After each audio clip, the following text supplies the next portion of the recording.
When her husband Tung told Josephine that Vancouver was bilingual, that it was just as French as it was English, like the rest of Canada, she believed him.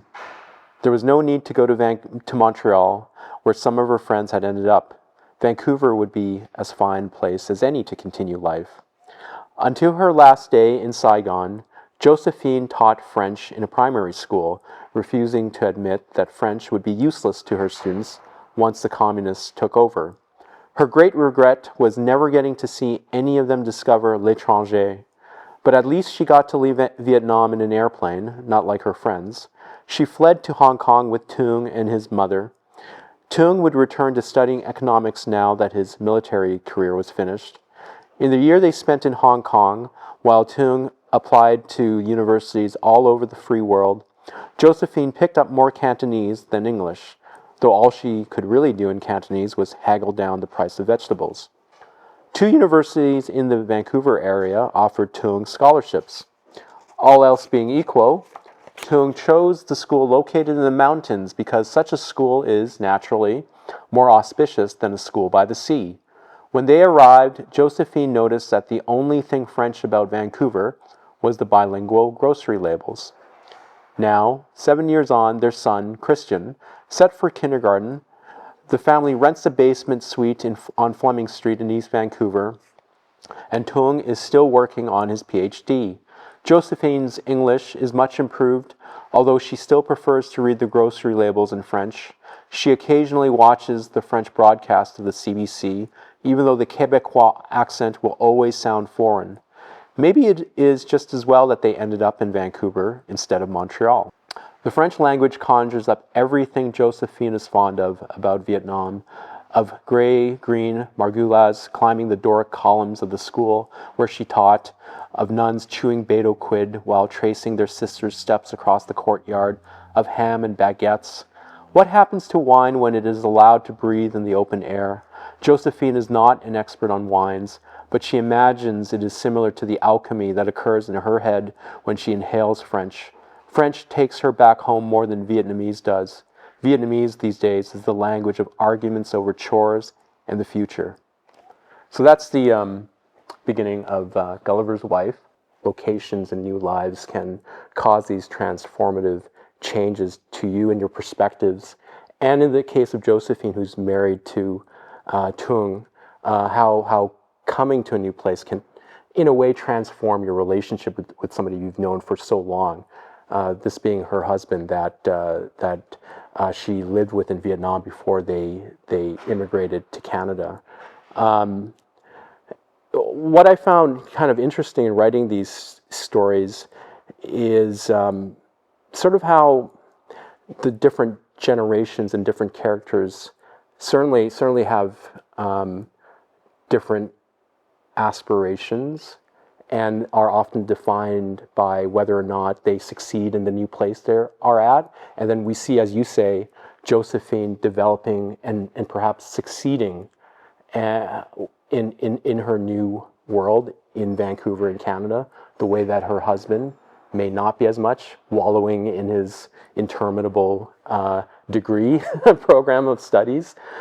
So in a way, that's a bit of what I'm talking about in terms of how a place can kind of make a character.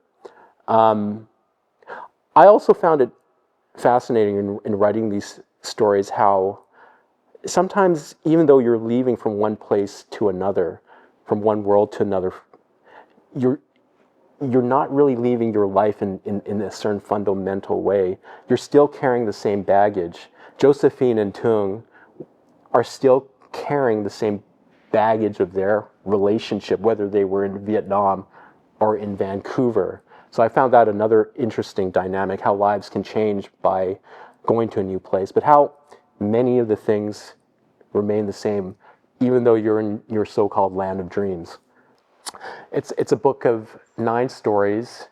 I'd like to think that each story is unique and that there's a diversity of characters, characters spanning different generations, from different places, living in different places. The stories take place in places like New York, in South Korea, in Vietnam, in Winnipeg, and particularly in East Vancouver, actually.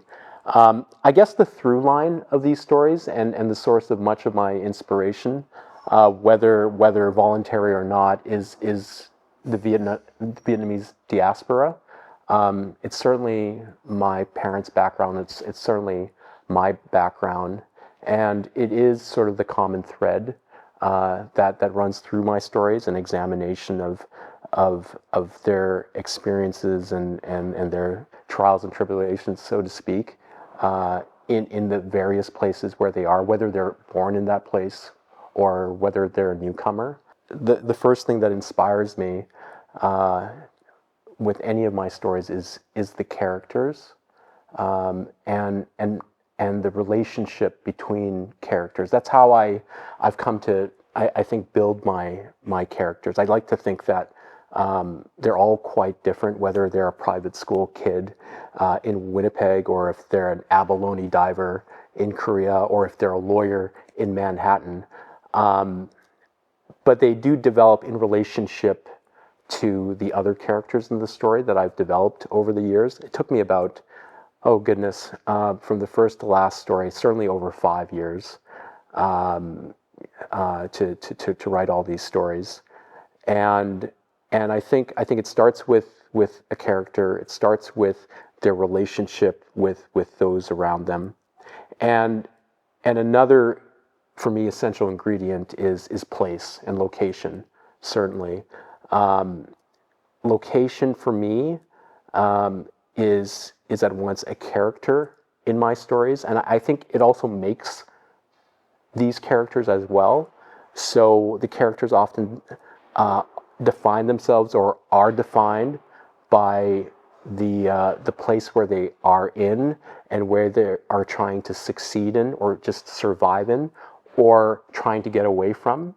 I just found that writing this collection basically made me, as a writer, gave me an opportunity through this short story form to experiment with all these different points of views, all these different characters, and in a way, styles of writing, so that I could eventually find my own style. Have I found it yet? That remains to be seen, but I really enjoyed the opportunity of looking back at these stories to see how I've kind of developed through writing them. I've never taken East Vancouver for granted. I find it endlessly fascinating. It's changed so much since I grew up there in the 80s, and it's a constant source of inspiration. It's a source of inspiration that I leave, and that's why I write about these other places. But I tend to come back every so often in phases.